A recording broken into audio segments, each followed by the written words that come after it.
I think we're now doing the other motion, aren't we? Yeah. Government business, notice of motion number 1, standing in the name of the Minister for Families and Social Services, exemption of bills from the cut-off. Senator Payne. Thank you, Mr President. I move the motion. Question is Senator Gallagher.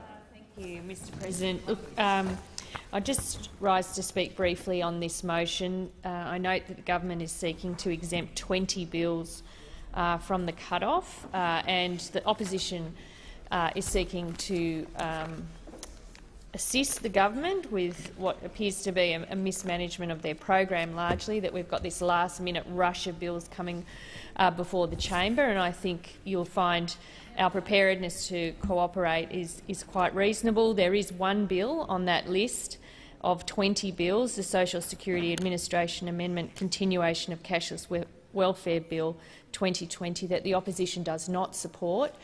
We do not support the bill, and I'll go to the reasons why, because they are linked to this motion that the government has put. We do not believe this is in any way a good bill. We have opposed it in every forum possible, and by having it as part of this list, and we are not able to support it because by doing so we would be complicit in bringing this bill on into this chamber, where we know the government is desperate to get it passed and is placing pressure on the crossbench to support it. There is absolutely no reason why this bill needs to be rushed through. The government has another bill that has been in this place for 12 months, should they wish to extend the trial sites in the areas where the cashless debit card is currently operating. So we don't accept the government's view that it must be dealt with this week. There is another alternative for the government, and one that is quite reasonable and wouldn't require this procedural motion to get it through. I'll just make a couple of points about why we are so opposed to this. One, after 13 years since the Howard government's intervention in the Northern Territory, there is no evidence that compulsory broad-based income management works. Secondly, the minister decided to make the cashless debit card trial permanent before reading the independent review that you commissioned, Minister, by Adelaide University, and at great cost to the taxpayer, $2.5 million. But you've taken the decision before that. You've not published that Adelaide University study, which you've commissioned, which makes us suspicious around what that actual report has actually found and why the government is insisting on this being dealt with this week without the benefit of that information.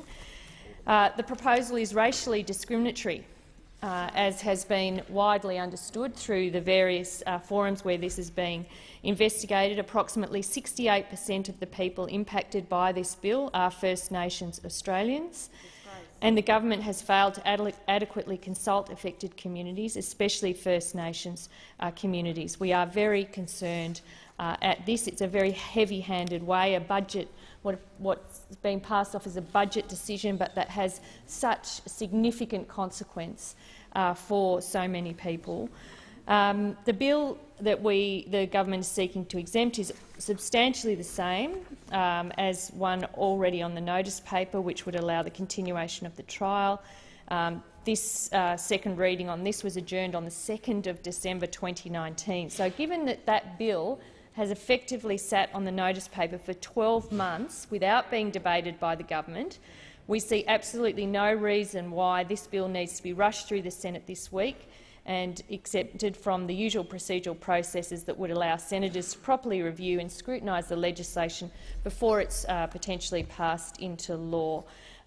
We don't believe the motives of the government are fair. We think this is all about putting pressure on the crossbench. We do believe the Adelaide University report should be released before the Senate is required to make such a massive decision as to make the cashless debit card, which significantly affects First Nations community, mandated across those trial sites and into the Northern Territory. I'll leave my comments there because I know many of my other colleagues, should we not be successful with this motion, will speak should we be in the position where this bill actually gets through. But I would urge those on the crossbench to consider supporting, supporting us when we ask that the question be separated, and that we vote differently on that bill to the other 19 that we are prepared to exempt from the cut-off. because there's many thousands of people around this country that rely on the Senate to do the right thing on this. And the right thing is not to allow this to be swept through in the last-minute rush before Christmas, because this government's taken a budget decision rather than allowing the proper processes and the full evaluation of the trial sites to be provided to this chamber to consider before we're asked to cast our vote on it. Senator Seward. The Greens were also asking that the Social Security Administration Amendment, continuation of the Cashless Welfare Bill 2020, be voted on separately, because we certainly will not be supporting this being rushed through this place.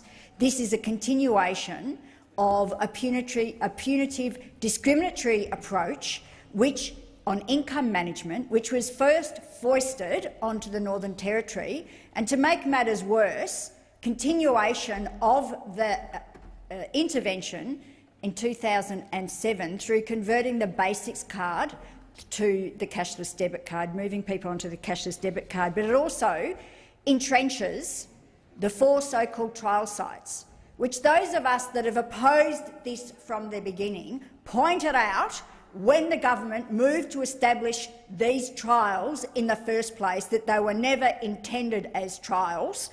I'm glad that senators in the opposition benches have finally realised that these were never meant to be trials, that these were always meant to be permanent, and are now opposing them. We had less than half a day to consider this legislation that impacts on so many people in this country. Less than half a day, because we simply did not have time in the short time that was made available for the inquiry to hold a broader hearing. This has implications for thousands and thousands of Australians on the basics card in the Northern Territory and in Cape York, and for those that are on the cashless welfare debit card in the so-called trial sites around this country. This is about continuing this government's punitive, discriminatory approach to those that are on income support. There's no evidence that it works. There wasn't, I might add, the first 5 years after the intervention, when it was extended. There wasn't the evidence then. There's not the evidence now. There was evidence that came out, very clearly in fact, in 2014 that showed it met none of its objectives in the Northern Territory. That's the government's evidence. None of the other so-called evaluations have proved their point, because they are flawed.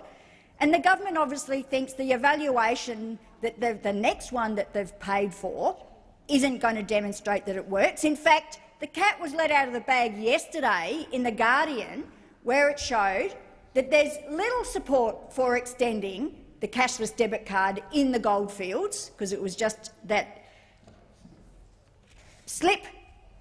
snippet that we saw yesterday in The Guardian was about the goldfields trials, so that there isn't the support to continue the card as it operates now. So it's very clear why the government isn't releasing the evaluation, because this isn't based on evidence, on what works. It's based on ideology, pure and simple ideology, which seeks to control the way they spend their money, which seeks to, because they think they have the right to control people's income support.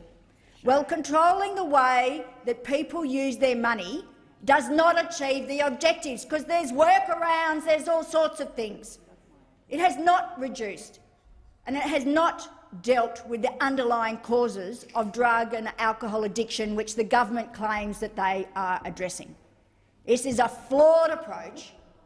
The government doesn't have the evidence that it works. It wants to rush it through and make the card permanent. And there's other people on those benches across from us that actually want to make this rolled out across the country. This is just a stepping stone to try and roll out the cashless debit card across the country. We know what the agenda is. and we will vote against this card every single time, including the government trying to exempt and rush through this place this punitive, discriminatory card.